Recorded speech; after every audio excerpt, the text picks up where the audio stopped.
హల్లెలూయా. ప్రియమైన దేవుని బిడ్డలారా, మీ అందరికీ కూడా మరొకసారి మన ప్రియ ప్రభు అయిన యేసుక్రీస్తు వారి దివ్యనామంలో వందనాలు చెల్లిస్తూ ఉన్నాను. బిడ్డలారా, ఈరోజు దేవుని వాక్యాన్ని ధ్యానించుకోవడానికి, ఆయనను అర్థం చేసుకుంటూ ఆరాధించుకోవడానికి ఆయన మనకు అవకాశం ఇచ్చారు. ఈ యొక్క సమయంలో చిన్న ప్రార్థన చేసుకుని మనము వాక్యాన్ని ధ్యానించుకుందాం. ప్రార్థన. తండ్రి దేవా, మీకు వందనాలు నాయన, స్తోత్రాలు. ఈ సాయంకాల సమయంను మాకు ఇచ్చినందుకు మీకు వందనాలు. ఈ సమయంలో మీ వాక్యమును అర్థం చేసుకునే మనస్సును, హృదయమును, ఆలోచనను మాకు ఇచ్చి ప్రభువా, నన్ను కాదు కానీ మీరే నాయన ఈ వాక్యము ద్వారా మహింపరుచుకోమని, ఈ వాక్యము ద్వారా నాయన మీ నామమును ఘనపరుచుకోమని, వింటున్న ప్రతి ఒక్కరి హృదయములలో ప్రభా మీ యొక్క ఆత్మ కార్యమును జరిగించి ప్రభా మీరే మహిమ పొందమని యేసు నామమున ప్రార్థన అడుగుచున్నాను తండ్రి, ఆమేన్. పిల్లరా, ఈ లోకంలో దేవుణ్ణి నమ్ముకున్న వారందరిలో కూడా ఒక దురభిప్రాయం బాగా నాటుకుని పోయింది. దేవుణ్ణి నమ్ముకునే ప్రతి ఒక్కరిలో కూడా ఒక దురభిప్రాయం బాగా నాటుకుని పోయింది. అంటే మాటలైతే చెప్తారు కానీ సాధారణంగా అందరూ దేవుణ్ణి ఏమనుకుంటారు అంటే ఆయన మనుష్యుల మీద ఆధారపడేవాడు అన్న ఒక ఆలోచనలో, దురాలోచనలో, తప్పుడు ఆలోచనలో అనేక మంది ఉన్నట్టు పిల్లరా ఈరోజు మనము గమనిస్తూ ఉన్నాము. మన క్రైస్తవ సమాజంలో ఎంతో ప్రాచుర్యమైన పాట బేకరుండో మా యెహోవాలో ఒక చరణము కూడా ఎలాగ ఉంటుందంటే, ఏరుతోడు లేఖమము సర్వేశ్వరుడు సృజించెను అని చెప్పి ఆ చరణం ఉంటుంది. మంచి ఉద్దేశంతో రాసినదైనా కూడా పిల్లరా దాని అర్థము వచ్చేటప్పటికి అది తప్పు అర్థము. ఆ అర్థము ఏం చెప్తుంది? దేవునికి తోడు లేక మనల్ని సృష్టించుకున్నాడు అనగా దేవుడు మన కోసం ఆరాటపడుతూ ఉన్నాడు. దేవుడు మనము లేకపోతే ఆయనకి ఇంకా తోడు లేనివాడుగా ఆయన అయిపోయాడు అన్నట్టుగా పిల్లరా ఆ అర్థం వస్తూ ఉన్నది. కానీ బైబిల్ని జాగ్రత్తగా గమనిస్తే దేవుణ్ణి సరైన రీతిలో అర్థము చేసుకుంటే మనము ఆ తప్పుడు అభిప్రాయానికి పిల్లరా ఎప్పటికీ కూడా రాము. ఆ తప్పుడు అభిప్రాయానికి ఎప్పటికీ కూడా రాము. ఆ తప్పుడు అభిప్రాయం పిల్లరా ఎప్పుడైతే మనలో ఉందో మనము దేవుడిని తప్పుగా అర్థం చేసుకుంటాం. ఎప్పుడైతే దేవుణ్ణి మనం తప్పుగా అర్థం చేసుకుంటామో మనము ఈ బైబిల్ని దేవుణ్ణి కాకుండా వేరే దేవుణ్ణి ఆరాధిస్తూ ఉన్నట్టుగా మనం దారి తప్పిపోతాం. సో అందుకే పిల్లరా దేవుణ్ణి అర్థం చేసుకోవాల్సిన అవసరత ఎంతైనా ఈరోజు మనకి ఉన్నది. అనేక మంది ఈరోజు ఈ తప్పుడు అభిప్రాయంలో ఉన్నారు. కొంతమంది ఇంకా దూరము వెళ్ళి ఏమంటారు అంటే, ఒకసారి ఒక ప్రసంగం కూడా విన్నాను. వాళ్ళు ఏమంటున్నారంటే, దేవుడు స్తుతుల మీద కూర్చుంటాడు అని బైబిల్లోనే రాయబడింది కదా, సో మనం స్తుతులు చెల్లించకపోతే దేవునికి కూర్చోవడానికి కుర్చీ ఉండదు. నిజం, ఇటువంటి ప్రసంగాలు చేయబడ్డాయి. వాళ్ళు ఏమంటున్నారంటే, మనము స్తుతులు చెల్లించకపోతే దేవునికి కూర్చోవడానికి కుర్చీ ఉండదు. మనం స్తుతులు అందుకని ఎంతో ఎక్కువగా చెల్లించాలి. ఆయన స్తుతుల సింహాసనం మీద ఆసీనుడై ఉన్నాడు కాబట్టి ఆ స్తుతులు ఎల్లప్పుడూ ఆయన్ని పట్టుకోవాలి. మనం స్తుతులు చెల్లించకపోతే ఆయనకి సింహాసనం ఉండదు, ఆయన కూర్చోడానికి కూడదు. అప్పుడు దేవుడు నిలబడవలసి ఉంటుంది, లేకపోతే ఆయన కూర్చోడానికి చోటు లేని వాడై ఉండవలసి ఉంటుందని పిల్లరా చెప్తూ ఉన్న ప్రసంగాలు ఈరోజు మన క్రైస్తవ సమాజంలో ఉన్నాయి. పిల్లరా, మనం చాలా విషయాలు అలంకార రూపంగా మాట్లాడుకుంటాం. సో అది కూడా ఒక అలంకార రూపంగా చెప్పబడింది కానీ దేవుడు నిజంగానే మన స్తుతుల మీద ఆసీనుడై ఉంటాడని అర్థము కాదు. ఆయన ఎవరి మీద, దేని మీద ఆధారపడేవాడు కాడు. మనుష్యుల చేత చేయబడిన విగ్రహాలు అందరి మీద ఆధారపడతాయి. అంటే ఇప్పుడు నువ్వు ఒక విగ్రహాన్ని తయారు చేసావు అనుకోండి, ఒక రాయిని పట్టుకుని ఒక విగ్రహాన్ని తయారు చేస్తే దానికి రంగు నువ్వే వెయ్యాలి, దాని రూపం నువ్వే చెక్కాలి, దాన్ని తీసుకెళ్ళి గుళ్ళో నువ్వే పెట్టాలి. గుళ్ళో పెట్టిన తర్వాత దానికి ప్రతిరోజు కూడా పూజలు, పునస్కారాలు, పాలాభిషేకాలు, తైలాభిషేకాలు నువ్వే చేయాలి.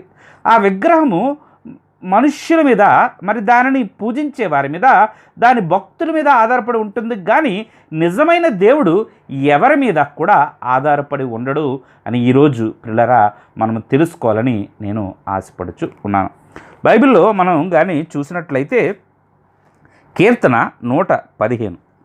115వ కీర్తన మనం చూసినట్లయితే అక్కడ పిల్లరా 4వ వచనం మనము చదువుకుందాం. 115వ కీర్తన అక్కడ మరి దేవుడు మరి ఈ విధంగా రాయిస్తూ ఉన్నాడు. వారి విగ్రహములు వెండి బంగారువి, అవి మనుష్యుల చేతి పనులు. వాటికి నోరుండి పలకవు, కన్నులుండి చూడవు, చెవులుండి వినవు, ముక్కులుండి వాసన చూడవు, చేతులుండి ముట్టుకొనవు, పాదములుండి నడువు, గొంతుకుతో మాట్లాడవు. వాటిని చేయవారును వాటి యందు నమ్మకించువారును వాటి వంటి వారై ఉన్నారు. ఏం చెప్తున్నాడు దేవుడు ఈ కీర్తనలో?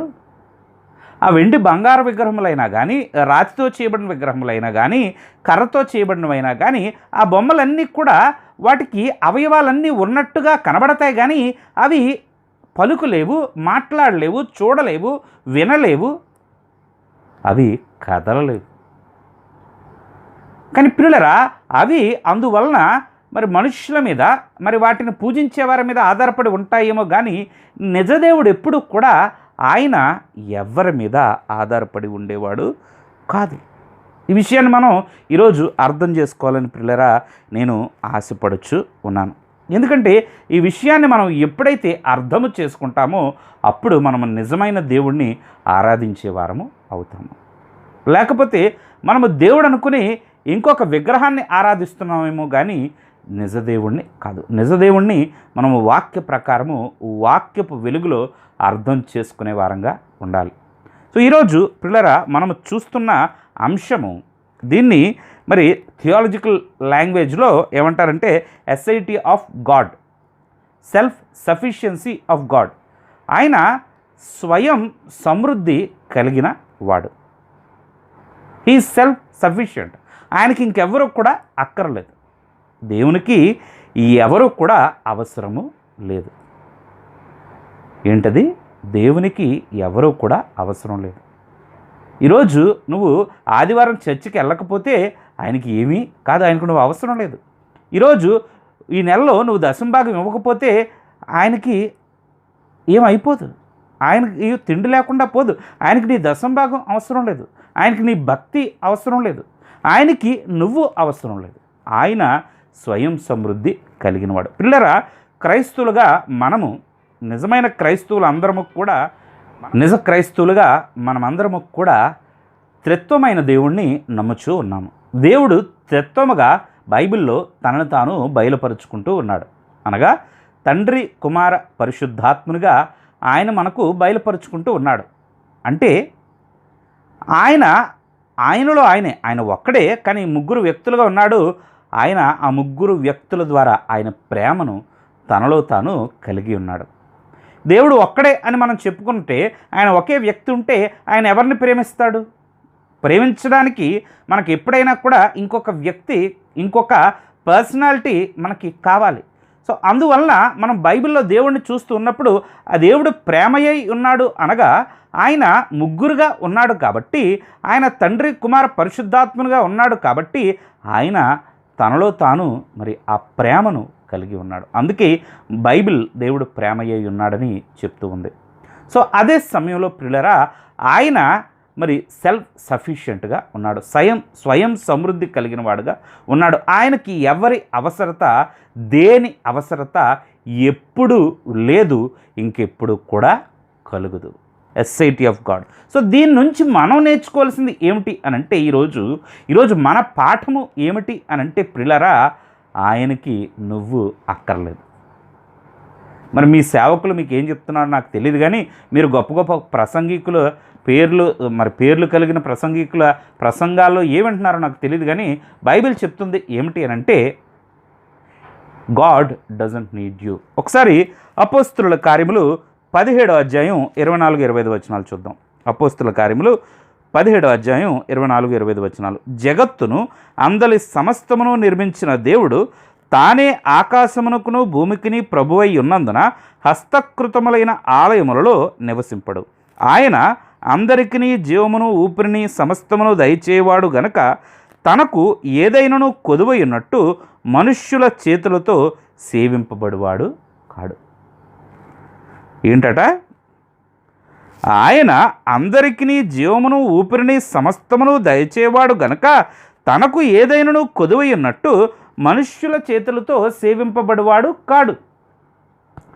దేవుడు ప్రియులారా మనుష్యుల మీద ఆధారపడడు, కానీ మనిషి దేవుడి మీద ఆధారపడాలి. ఈరోజు మనం అది అర్థం చేసుకోవాలి. దేవుడికి నువ్వు అక్కర్లేదు, నీకు దేవుడు కావాలి. అందుకే నీ యొక్క ప్రాధాన్యతలను నువ్వు సరి చేసుకోవాలి.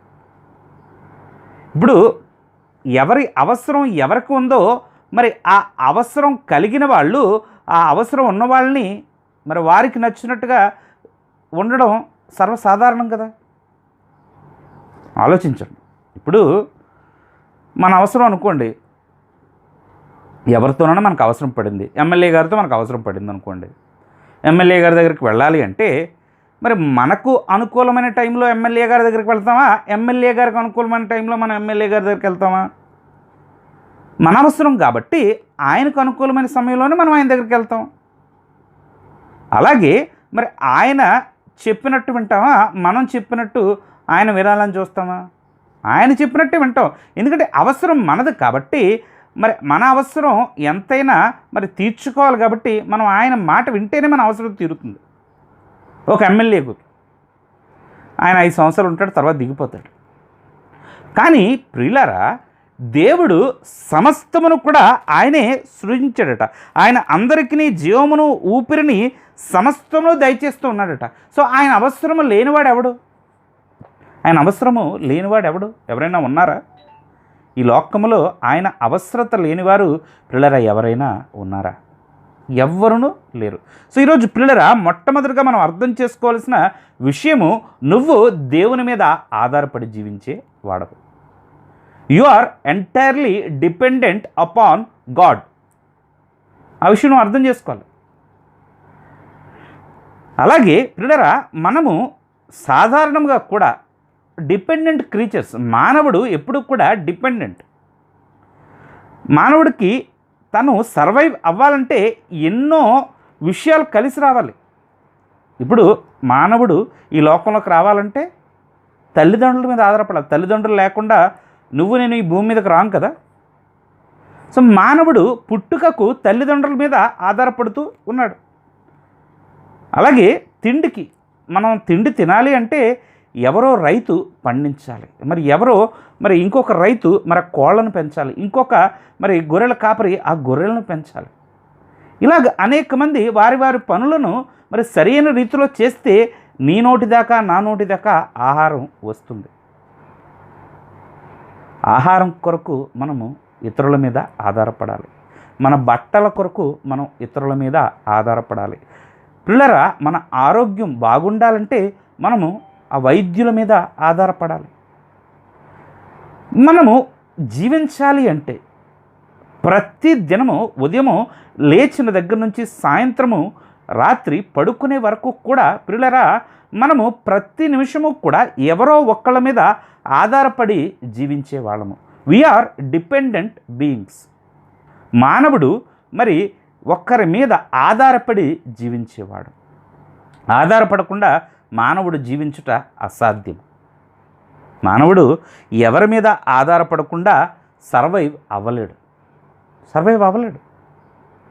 He has to be dependent on so many other beings and so many other things. So పిల్లరా ఈరోజు మనము అర్థం చేసుకోవాలి, నువ్వు ఒకరి మీద ఆధారపడితే కానీ ఒకరోజు ఒక క్షణము నీకు గడవదు. మరి ఇక్కడ వాక్యంలోనే చెప్తున్నాడు దేవుడు, మనం చదువుకున్న వాక్యంలోనే, జగత్తును అందులో సమస్తమును నిర్మించిన దేవుడు తానే ఆకాశముకును భూమికిని ప్రభువయ్యనుందన్న హస్తకృతములైన ఆలయములలో నివసింపుడు. He is independent but you are dependent. ఎందుకు? ఆయన అందరికీ జీవమును ఊపిరిని సమస్తమును దయచేవాడు. ఈరోజు నీలో నాలో జీవము ఉన్నది అంటే అది దేవుడిచ్చింది. ఈరోజు నువ్వు నేను ఊపిరి పీలుస్తున్నావంటే అది దేవుడు ఇస్తూ ఉన్నది. He still giving us this. ఊపిరి. ఈ ఊపిరిని దేవుడు మనకి అనుగ్రహిస్తూ ఉన్నాడు. ఈ ప్రాణవాయువుని మన వాతావరణంలో ఆయన ఉంచాడు. ఆయన ఉంచకపోతే ఎవడు బ్రతుకడు, ఎవడు జీవించి ఉండలేడు. ఇక్కడే ఇలాగే పడిపోయి చచ్చిపోతాం మనం. ఒక్క 5 నిమిషాలు ఈ ప్రాణవాయువు ఆగిపోతే ప్రపంచం అంతా ఒక్క నిమిషంలో మరి అలా కుప్పకూలిపోతుంది. సో పిల్లరా, మానవుడు అనేక విషయాల మీద ఆధారపడి జీవిస్తున్నాడు. అన్నిటికంటే ముఖ్యంగా మానవుడు దేవుడి మీద ఆధారపడి జీవిస్తూ ఉన్నాడు. ఎందుకంటే మనం ఆదికాండంలోనే చూస్తాం. ఆదికాండం 2:18 మనం అక్కడ చూసేది ఏమిటి అని అంటే, ఆదికాండము 2:18 మరియు దేవుడైన యెహోవా, నరుడు ఒంటరిగా ఉండటం మంచిది కాదు, వానికి సాటి అయిన సహాయమును వాని కొరకు చేయదును అనుకున్నాను. మానవుడు ఒంటరిగా జీవించలేడు. మానవుడికి మరి ఈ భౌతిక అవసరాలు తీరడానికి మరి తను ఒకళ్ళ మీద ఆధారపడాలి. తన మానసికమైన ఆత్మీయమైన అవసరాలు తీరడానికి కూడా మానవుడు ఇంకొకళ్ళ మీద ఆధారపడాలి. మానవుడు సంఘజీవి. మానవుడు ఒంటరిగా జీవించలేడు. పిల్లరా, మానవుడు dependent being. Every man is a dependent being. ప్రతి మానవుడు కూడా, ప్రతి మనిషి కూడా ఇంకొకరి మీద, అలాగే మరి ముఖ్యముగా దేవుని మీద ఆధారపడి జీవించాలి. అర్థమవుతుంది పిల్లరా? కానీ రెండో విషయం మనం అర్థం చేసుకోవాల్సింది ఏంటంటే, దేవుడు ఎవరి మీద ఆధారపడేవాడు కాదు.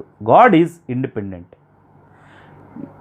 మనం చాలాసార్లు పిల్లల్ని వాళ్ళు ఇండిపెండెంట్గా వాళ్ళ కాళ్ళ మీద వాళ్ళు నిలబడాలని చెప్పి మనం పిల్లలకి చెప్తూ ఉంటాం కదా. ఒక వయసు వచ్చిన తర్వాత మీరు మీ కాళ్ళ మీద మీరు నిలబడాలి, మీరు ఇండిపెండెంట్గా మిమ్మల్ని మీరు పోషించుకోగలగాలని చెప్పి మనం చాలాసార్లు పిల్లలకి చెప్తూ ఉంటాం.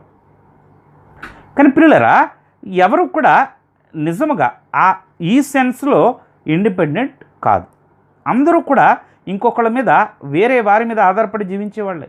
వాళ్ళు ఎంతగా ఇండిపెండెంట్ అయినా, ఎంతగా వాళ్ళు ఉద్యోగం చేస్తున్నా కూడా ఆ ఉద్యోగం వాళ్ళు చేయాలంటే ఆ ఉద్యోగం ఎవరో ఇవ్వాలి వాళ్ళకి. So in a true sense nobody is independent, only God is independent. దేవుడు మాత్రమే ఆయన సెల్ఫ్ సఫిషియెంట్. ఆయన మరి ఉన్నవాడు, ఆయనంతటా ఆయనే ఉన్నవాడు. ఆయనకు ఎవరి అవసరత కూడా ఈరోజు లేదు. నిజం పిల్లరా, ఆయనకి ఎవరి అవసరత లేదు.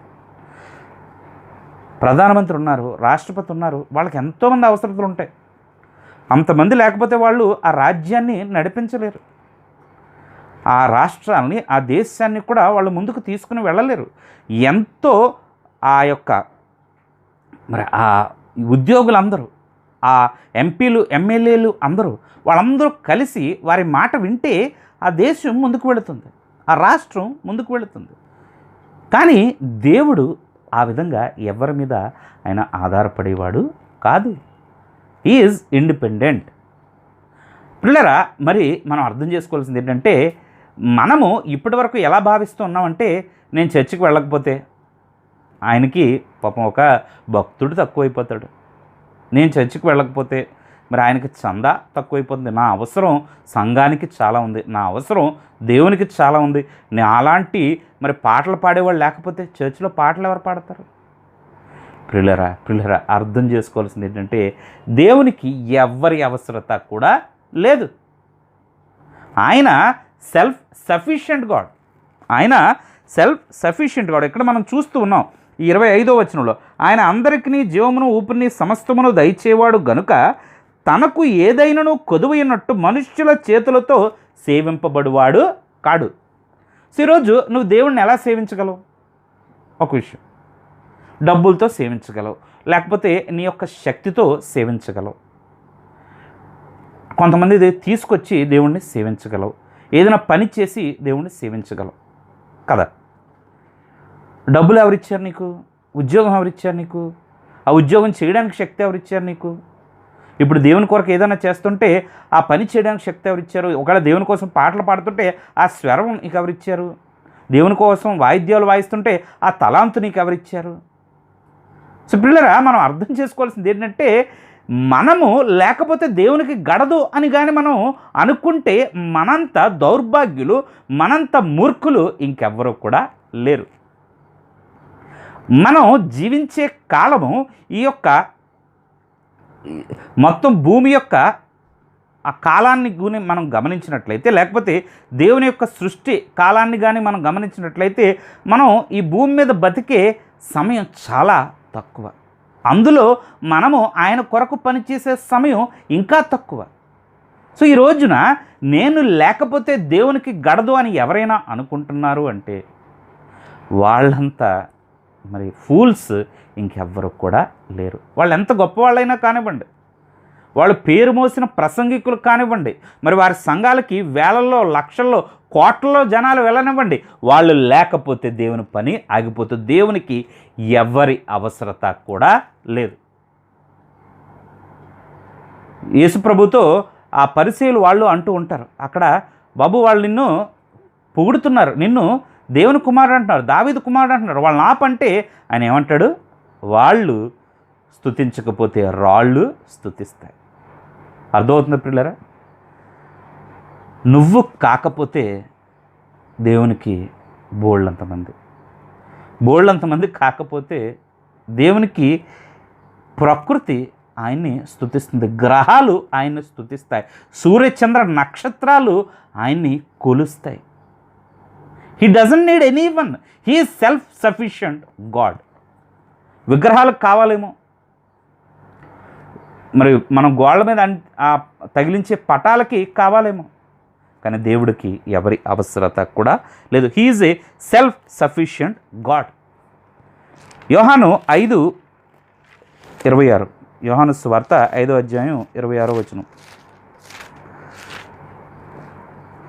26. తండ్రి ఎలాగూ తనంతట తానే జీవము గలవాడై ఉన్నాడో అలాగే కుమారుడును తనంతట తానే జీవము గలవాడై ఉండుటకు కుమారునికి అధికారము అనుగ్రహించాను. ఈరోజు మనలో జీవం ఎలాగున్నది? మన తల్లిదండ్రులు ఇచ్చారు, అలాగే దేవుడు ఈరోజు మనకి ఇస్తూ ఉన్నాడు. కాబట్టి మనకి ఈరోజు జీవం ఉంది. కానీ దేవుడు తండ్రి అలాగే కుమారుడైన యేసుక్రీస్తు వారంతట వారే జీవము కలిగి ఉన్నారు. వారికి ఎవరు ఇవ్వలేదు. ఆయనే దేవుడు కాబట్టి ఆయనకి ఎవరో కూడా ఇవ్వక్కర్లేదు. He is self sufficient, aseity of God, స్వయం సమృద్ధి కలిగిన దేవుడు.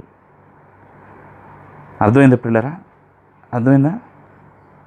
ఏనికి కూడా ఆయన నీ మీద ఆధారపడ్డు. సో వరే అవ్వద్దు, అయ్యో ఈ నెల నేను చందా ఇవ్వకపోతే ఎలాగా, ఈ నెల నేను చర్చికి వెళ్ళకపోతే ఎలాగా. అది నీ అవసరం, అది నువ్వు గుర్తించాలి. అప్పటి వరకు నువ్వు దేవుని సరిగ్గా ఆరాధించలేవు. అర్థమవుతుందా? నువ్వు ఎప్పటి వరకు నీకు దేవుని అవసరం ఉందని అర్థం చేసుకోవో, దేవుడు నీ మీద ఆధారపడుతున్నాను నువ్వు అనుకుంటావో, నువ్వు దేవునితో సరైన సంబంధాన్ని కలిగి ఉండలేవు. ఎందుకంటే ఆయన నీ మీద ఆధారపడుతున్నాడు కాబట్టి నువ్వు ఎలా ప్రవర్తిస్తావు? నీ టైంలో నువ్వు వెళ్తావు చర్చికి, నీ టైంలో నువ్వు ప్రార్థన చేసుకుంటావు, నీ టైంలో నువ్వు బైబిల్ చదువుకుంటావు, నీకు అన్ని అనుకూలంగా ఉన్నప్పుడు నువ్వు చందాలు ఇస్తావు, నీకు ఎంతైతే అవుతుందో అంత చేస్తావు. కానీ దేవుడు చెప్పినట్టు నువ్వు వినవు. ఎందుకంటే నువ్వేమనుకుంటున్నావు అంటే ఆయన నీ మీద ఆధారపడుతున్నాడని ఒక భ్రమలో నువ్వు బ్రతుకుతూ ఉన్నావు. కానీ ఎప్పుడైతే మరి నువ్వు అర్థం చేసుకుంటావో ఆయన అవసరత నీకున్నదని, అప్పుడు నువ్వు నీ యొక్క పద్ధతుల్ని మార్చుకుంటావు, నీ జీవితాన్ని సరి చేసుకుంటావు. ఇప్పుడు ఒకసారి యెషయా గ్రంథం చూద్దాం. యెషయా గ్రంథము 40:13. యెషయా గ్రంథము 40వ అధ్యాయము 13వ వచనం చూడండి ఒకసారి. అక్కడ యెషయా ఏమంటున్నాడు? యెహోవా ఆత్మకు నేర్పిన వాడెవడు, ఆయనకు మంత్రి అయి ఆయనకు బోధపరిచిన వాడెవడు? సలహాలు ఇస్తారు ఎవరైనా దేవుడికి? ఆయన కావాలా? ఆయన జ్ఞానం ఇవ్వాలా? ఈరోజు బోల్డ్ మంది అండి బాబు, నేనైతే అలా చేస్తాను, నేనైతే ఇలా చేస్తానని వాళ్ళు బోల్డ్ మంది. ఆయనకు అవసరమా? అక్కర్లేదు. యెహోవా ఆత్మకు నేర్పిన వాడెవడు, ఆయనకు మంత్రి అయి ఆయనకు బోధపరిచిన వాడెవడు? ఎవడు చెప్పండి? ఎవ్వరూ లేరు. It's a rhetorical question. లేరు, ఎవరు ఉండరు. ఆయన దేవుడు, ఆయన స్వయం సమృద్ధుడు, ఆయనకు ఎవ్వరి అవసరత లేదు. నీ అవసరత, నా అవసరత అస్సలు లేదు. మరి అనుకోవచ్చు, మన అవసరత లేకపోవచ్చండి, కానీ అంటే ఈ మధ్యన మరి ఫేస్బుక్లో వాట్సాప్లో మరి దేవుని భక్తుల కంటే పాస్టర్ గారులు భక్తులు ఎక్కువైపోయారు. పాస్టర్ గారి భక్తులు నిజంగా చాలా ఎక్కువైపోయారు. వారి పాస్టర్ గారిని వారి ఆ సంఘ కాపర్ని ఏమని అంటే వాళ్ళకి చాలా కోపం వచ్చేస్తుంది. వాళ్ళకి చాలా కోపం వచ్చి మరి నానా మాటలు అంటూ ఉంటారు. వారి కోసం సైనికులు తయారు చేసుకుంటున్నారు చాలామంది పాస్టర్లు. ఈ ఫలానా వాడు నన్ను ఏదో అంటున్నాడు, మీరు వెళ్ళి చూసుకోండి అని చెప్పి ఆయన కాకుండా మరి వారి యొక్క ఆ సైనికుల్ని, వారి యొక్క బానిసల్ని మరి ఆ అన్న వారి మీదకి వదులుతూ ఉన్నారు. పిల్లరా, దేవుడికి అక్కర్లేదు, ఆయన డిఫెండ్ చేసుకోగలడు. ఆయన సేవకులకు కావాలేమో, ఈ కాపర్లకు కావాలేమో, ఈ యొక్క గొప్ప గొప్ప టెలివిజన్ ప్రీచర్స్కి కావాలేమో, బట్ దేవుడికి అక్కర్లేదు. ఆయన ఎవరి మీద ఆధారపడేవాడు కాదు. అయితే కొంతమంది అనొచ్చు, మరి మా సంఘ కాపరి ఎంత పరిచయం చేస్తున్నాడు, ఆయన ఇంతమందికి ఆహారం పెడుతూ ఉన్నాడు, ఇంతమందికి మరి ట్రైనింగ్ ఇస్తూ ఉన్నాడు, ఇన్ని ఆత్మలను ఆయన దేవునిలో ఖర్చు ఉన్నాడని చెప్పి మీరు అనుకోవచ్చు, మీరు అనవచ్చు. మరి ఆయన అవసరం దేవునికి చాలా ఉందని చెప్పి అనొచ్చు. అక్కర్లేదు, దేవుడికి ఎవరు అవసరం లేదు. దేవుడికి మోస అక్కర్లేదు, దేవుడు తీసుకురావడం మోస లేకుండా, దేవుడికి అహరోన్ అక్కర్లేదు, దేవుడికి అహరోన్ లేకుండా, మోసే లేకుండా దేవుడు చేసుకోలేడా? ఇశ్రాయేలును విడిపించలేడా? దేవుడికి ఇశ్రాయేలు అక్కర్లేదు. ఇశ్రాయేలు లేకుండా ఆయన రక్షకుడిని ఈ లోకానికి రప్పించలేడా? అక్కర్లేదు దేవుడికి. కానీ ఆయన మనలను వాడుకుంటూ ఉన్నాడు. కానీ దాని అర్థం మనం లేకపోతే దేవుడు పని ఆగిపోతుంది అనుకుంటే అది మన మూర్ఖత్వం ప్రియులరా. నువ్వు కాకపోతే ఇంకొకడు ఎవరూ కాకపోతే ఆయన పని ఆయనే చేసుకోగలడు. ఆయన సమర్థుడు, ఆయన సర్వ సమృద్ధి కలిగినవాడు, ఆయన స్వయం సమృద్ధి కలిగినవాడు. అనుకోవచ్చు, పౌలు లేకపోతే క్రైస్తవ్యం ఎలా వ్యాపించేదని. పౌలు భాగ్యం ప్రియులరది. అపోస్తలుడైన పౌలు భాగ్యం. దేవుడు ఆయన్ని ఏర్పాటు చేసుకోవడం, ఆయన జీవితం ద్వారా అంత క్రియ జరిగించుకోవడం, అంత పరిచర్య జరిగించుకోవడం, అది పౌలు భాగ్యం, దేవుని భాగ్యం కాదు. మనం అలా మార్చేస్తూ ఉంటాం. మా పాస్టర్ గారు లాంటి మా పాస్టర్ గారు దేవునికి దొరకడం దేవుని అదృష్టం అన్నట్టుగా మనం మార్చిస్తూ ఉంటాం. అది ఎంత గొప్పవాళ్ళైనా కానివ్వండి, భక్త్ సింగ్ గారు కానివ్వండి, ఏసన్న గారు కానివ్వండి, అది వారి భాగ్యం. దేవుని కొరకు వారంత పరిచర్య చేయడం. అలా కాకుండా మనం వీరిని హైలైట్ చేయడం ప్రారంభిస్తే పిల్లరా అది చాలా తప్పు అయిపోతుంది. ఎందుకంటే దేవునికి ఎవరి అవసరత లేదు, ఫుల్ స్టాప్, పీరియడ్. ఇంకా అందులో రెండో మాట లేదు. అంటే ఈరోజు రకరకాలుగా మనం ఆలోచించి దేవుణ్ణి మన స్థాయికి తీసుకొచ్చేస్తూ ఉంటాం. అందువల్లే దేవుణ్ణి సరిగ్గా అర్థం చేసుకోలేక మన విశ్వాస జీవితాలు సరిగ్గా కట్టబడక ఈరోజు ఉండిపోతున్నాయి పిల్లరా. First we have to understand what we are worshipping, who we are worshipping. ఆయన అర్థం చేసుకోవాలి పిల్లరా. మరి అర్థం చేసుకోకపోతే మనం తప్పులో తప్పకుండా కాలేస్తాం. అర్థం చేసుకోవాలి దేవుణ్ణి. ఆయన ఎవరు? ఆయన స్వయం సమృద్ధి గల వాడు. ఆ గ్రీకులు అందరూ కూడా మరి దేవుళ్ళు అనబడే వారిని మరి రకరకాల విగ్రహాలు పెట్టి వాళ్ళు ఆరాధిస్తున్నారు. అయితే పౌలు అక్కడికి వెళ్ళి ఏం చెప్తున్నాడంటే, మీరు దేవతారాధన లేకపోతే దేవుళ్ళ యందు భక్తి కలిగి ఉన్నారు, కానీ ఆ భక్తి సరైన దారిలో లేదు.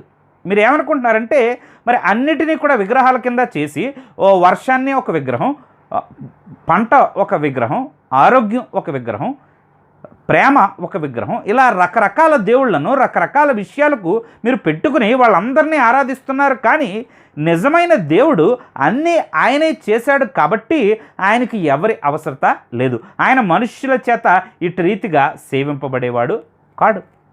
సొలొమోను కూడా ఆలయం కట్టినప్పుడు ఏమంటాడు?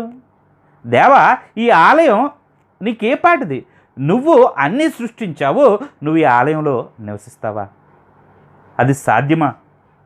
సో ప్రియులరా, ఈరోజు మనం అర్థం చేసుకోవాలి, దేవుడిని అర్థం చేసుకొని ఆ యొక్క జ్ఞానంతో ఆయన్ని మనం ఆరాధించాలి. లేకపోతే మనం తప్పిపోతాం, లేకపోతే మనం తప్పుగా ఆయన్ని ఆరాధిస్తాం. మనం ఏమనుకుంటామంటే ఒక 500 1000 రూపాయలు ఇచ్చి మనం ఏదో పెద్ద ఘనకార్యం చేసుకోమని చెప్పి మనం భావిస్తుంటాం. అలా కాదు ఆలోచించవలసింది. మనకి అట్టి భాగ్యాన్ని దేవుడిచ్చాడు. ఆయన నీ ద్వారా నా ద్వారా ఆ పని చేయించుకునే అవకాశాన్ని మనకిచ్చాడు. మనకి చందా ఇచ్చే అవకాశాన్ని ఆయన ఇచ్చాడు. ఎందుకంటే ఆ చందా ఇవ్వాలి అంటే ఆ ఉద్యోగం మనకు ఉండాలి, ఆ సంపాదన మనకు ఉండాలి. అది దేవుడిచ్చిందే, నీ అంతటి నువ్వు సంపాదించుకున్నది కాదు. మోషేతో ఏమంటాడు? మోషే, దేవా నాకు మాటలు రావంటే దేవుడు ఏమంటాడు? మనిషికి మాటలు ఇచ్చింది ఎవడు? మనిషికి నాలుక ఇచ్చింది ఎవడు? మనిషికి తెలివితేటలు ఇచ్చింది ఎవడు? దేవుడు.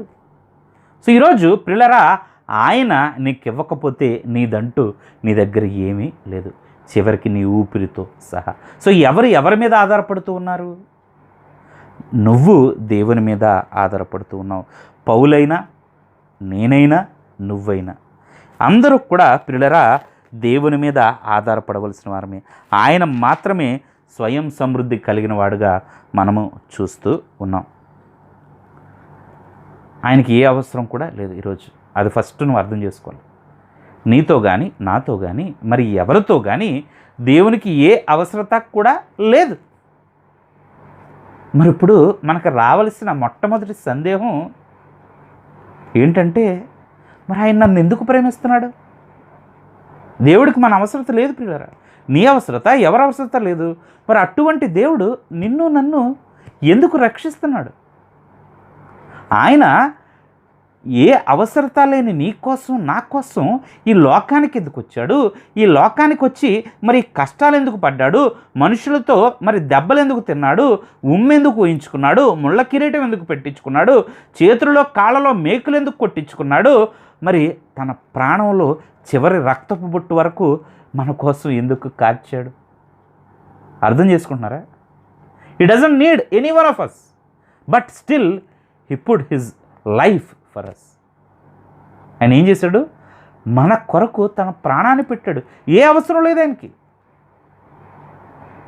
మనం అర్థం చేసుకోవాలి పిల్లలరా.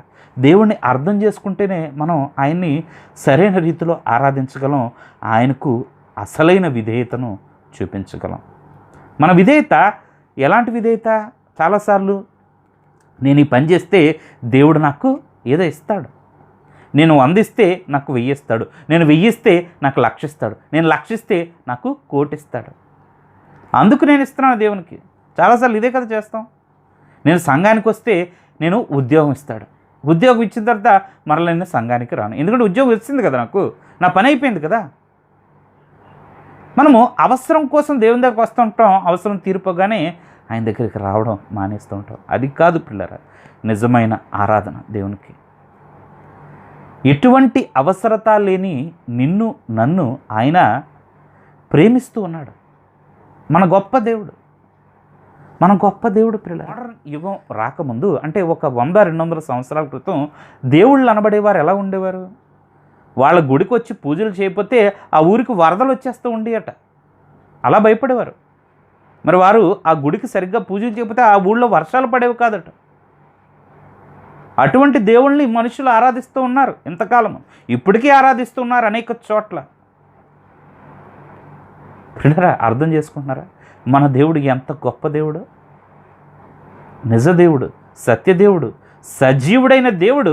మరి అటువంటి విధంగా మనల్ని బాధ పెట్టేవాడు కాదు. కానీ ఆయన మన వల్ల ఏ ఉపయోగము లేకపోయినా, మన వల్ల ఏ అవసరత ఆయనకి లేకపోయినా మనము నశించిపోతున్నామని, మనము నరకానికి పోతున్నామని మనల్ని ప్రేమించి, ఏ ఉపయోగము లేని మనల్ని ప్రేమించి ఆయన సిలువలో తన ప్రాణాన్ని పెట్టాడు.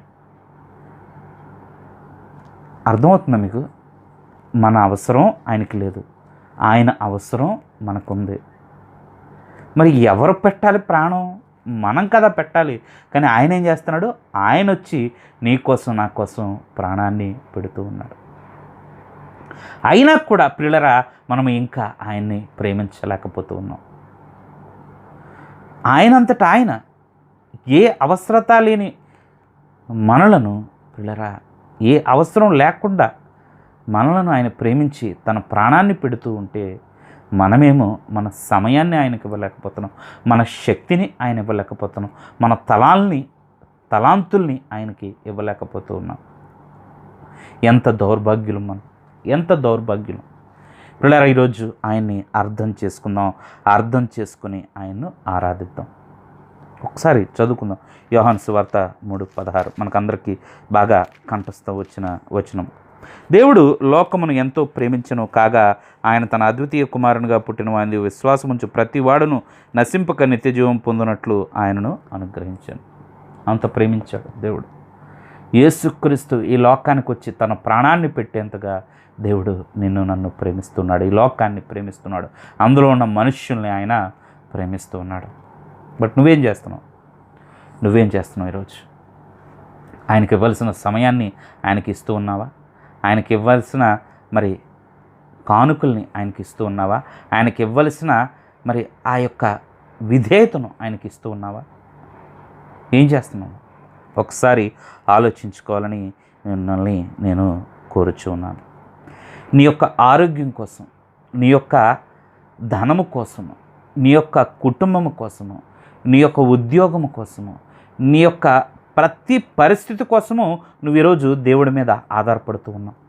అదే ఒక ఎమ్మెల్యే దగ్గరకు, ఒక ఎంపీ దగ్గరకు వెళితే నువ్వు ఎంత తగ్గించుకుంటావు, నువ్వు వారి పద్ధతుల్లోకి మారడానికి ఎంతగా ఆరాటపడతావు, వారి చెప్పిన సమయానికి వెళ్ళడానికి ఎంత ముందుగా సిద్ధపడతావు, వారు చెప్పిన పనులను చేసి నీ యొక్క అవసరాన్ని తీర్చుకోవడానికి ఎంత తాపత్రయపడతావు. అటువంటిది నీకు అన్నీ ఇస్తున్న దేవుడు నిన్ను విధేయతతో ఉండమంటే నువ్వెందుకు చేయలేకపోతున్నావో ఈరోజు ఒక్కసారి నీ హృదయాన్ని పరిశీలించుకోమని మరి ఈ వాక్యం ద్వారా నేను నిన్ను కోరుకుంటూ ఉన్నాను. పిల్లరా, దేవునికి మన అవసరత లేదు, ఆయనకు మన అవసరత లేదు, మనకే ఆయన అవసరత ఉంది. అందుకే ఈరోజు మనం చేయవలసిన పని ఏంటంటే మన ప్రాధాన్యతలను మనము సరి చేసుకోవాలి. ఎవరి అవసరం ఎవరికుందో మనం అర్థం చేసుకుని అట్టి రీతిగా మన ప్రాధాన్యతలను సరి చేసుకోవాలి. చాలామంది అలాగే అనుకుంటూ ఉంటారు కదా. ఒకసారి నేను ఉద్యోగం చేస్తున్న సమయంలో నా తోటి సహోద్యోగితో మాట్లాడుతూ మాటల సందర్భంలో, అంటే నేను ఎప్పుడు ఆ ఖాళీ సమయాల్లో బైబిల్ సంబంధించిన ఆ లెక్చర్స్ చూడడం కానీ ట్రైనింగ్ మరి పొందుతూ ఉండేవాడిని. ఆ సమయంలో నేను దేవుని గురించి తెలుసుకోవడం, మరి ఆ ఆసక్తిని చూసి అతను ఎందుకు నువ్వు సాధారణంగా ఖాళీ సమయంలో ఎవరైనా ఏం చేస్తారు, వాట్సాప్లో మరి జోకులు చూడడం, మరి అంటే నేను చూడనని కాదు కానీ ఎక్కువ సమయాన్ని పిల్లరా మరి ఆ యొక్క లెక్చర్స్ కోసం మరి వాటి మీద నా ఇంట్రెస్ట్ని చూసి అతను ఎందుకు నువ్వు చిన్న వయస్సులోనే ఎంత ఆసక్తిని కనపరుస్తున్నావు అన్నట్టు మాట్లాడినప్పుడు మరి నేను ఆయన అడిగాను, మరి దేవుణ్ణి మరి ఎప్పుడు ఆరాధించాలి, దేవుడి గురించి ఎప్పుడు తెలుసుకోవాలంటే ఆయన అన్నాడు, ఇప్పుడు కంగారే ఉంది, ఈ ఉద్యోగం చేసేసిన తర్వాత రిటైర్ అయిపోతాం కదా,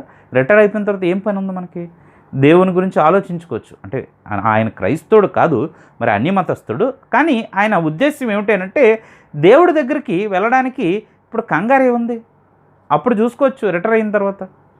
అది మరి సాధారణంగా అందరికీ ఉండే ఆలోచన. కానీ ప్రియులారా, ఎందుకంటే వారు దేవుణ్ణి సరిగ్గా అర్థం చేసుకోవట్లేదు కాబట్టి, నిజదేవుణ్ణి వారు ఆరాధించట్లేదు కాబట్టి వారు ఎటువంటి ఆలోచన కలిగి ఉన్నను దానితో మనకు సంబంధం లేదు. కానీ మరి మనం ఏం చెప్పుకుంటున్నాం, యేసుక్రీస్తు సజీవుడైన దేవుడని మనము నమ్ముచూ ఉన్నాం, ఆయన్నే విశ్వసిస్తూ ఉన్నాం.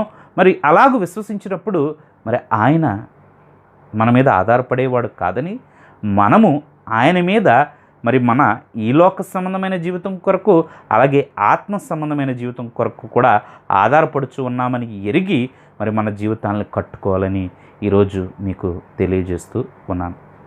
అలాగూ చేయకపోతే పిల్లరా మనము చాలా నష్టపోతాం. ఎప్పటిదాకా మనము దేవుడు మన మీద ఆధారపడుతున్నాడు అనుకుంటామో మనం ఏం చేస్తామంటే మరి ఆ విధంగానే ఆయనకి టైం ఇస్తాం, ఆ విధంగానే ఆయనకి చందాలు ఇస్తాం, ఆ విధంగానే ఆయనకి మన తలాంతులను ఇస్తాం. కానీ ఎప్పుడైతే మనము ఆయన మీద ఆధారపడుతున్నాడని మన హృదయంలో మనం అర్థం చేసుకుంటామో మన జీవితం చేంజ్ అవుతుంది. మనం ఆయనకి ఇవ్వాల్సిన సమయాన్ని, ఆయనకి ఇవ్వాల్సిన ధనాన్ని, ఆయనకి ఇవ్వాల్సిన ప్రతి ఒక్క విషయాన్ని, మరి ముఖ్యంగా విధేయతను కూడా ఆయనకి ఇవ్వవలసినట్టుగానే ఇచ్చి మనము ఆశీర్వదింపబడతాం. సో ప్రియులరా, అట్టి జ్ఞానమును దేవుడు మీకు అనుగ్రహించాలని, మరి ఆయన అవసరత మీకు ఎంత ఉన్నదో ఆయన మీకు బయలుపరిచి అటు రీతిగా మీరు ఆయనకు లోబడి మీరందరూ కూడా ఆయనలో ఎదగాలని కోరుకుంటూ ఈ మాటలు ముగిస్తున్నాను. దేవుడు మిమ్మల్ని అందరినీ బాగా దీవించి ఆశీర్వదించునుగాక. ఆమె ప్రార్థన చేసుకుందాం. పరిశుద్ధమైన మా దేవ, మా ప్రభువా, ఈ యొక్క సమయాన్ని మీరు మాకు ఇచ్చారు.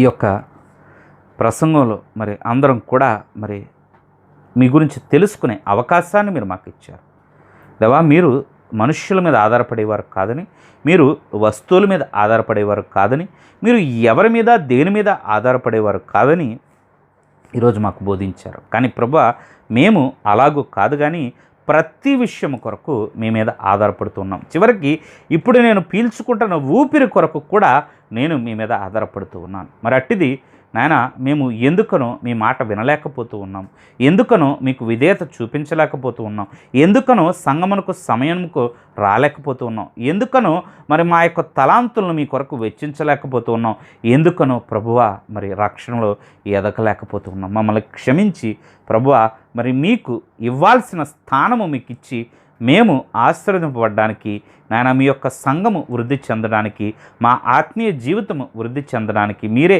కృప చూపించమని ఈ యొక్క ప్రసంగాన్ని మరి అనేక మందికి ఆశీర్వాదకరంగా మార్చి మీరే మహిమ పొందమని యేసు నామమున ప్రార్థన అడిగి వేడుకుంటున్నాను తండ్రి. ఆమెన్. పరలోకమందున మా తండ్రి, మీ నామం పరిశుద్ధపరచబడును గాక, మీ రాజ్యం వచ్చును గాక, మీ చిత్తము పరలోకమందు నెరవేర్చినట్లు భూమి యందును నెరవేరును గాక. మాకు కావలసిన అనుదిన ఆహారము మాకు దయచేయము, మనల్ని క్షమించిన ప్రకారం మనల్ని క్షమించు, మమ్మల్ని శోధనలు కీడును తప్పించు, ఎందుకంటే రాజ్యము బలము మహిమ నిరంతరము నీవైనవి తండ్రి. ఆమె. మన పరమ తండ్రి అయిన దేవుని ప్రేమ, ఆయన కుమారుడు మన రక్షకుడు ఆయన యేసుక్రీస్తు కృప, పరిశుద్ధాత్మని అన్యోన్య సహవాసము, దేవుని కాపుదల ఈరోజు ఈ విధంగా కూడుకునే మనకు దేవుని యొక్క సార్వత్రిక సంగమనకును ఎప్పుడు సదాకాలము తోడేండి నడిపించును గాక. ఆమె. Praise the Lord. హల్లెలూయా. దేవుడు మిమ్మల్ని అందరినీ బహుగా దీవించి ఆశీర్వదించును గాక. ఆమె.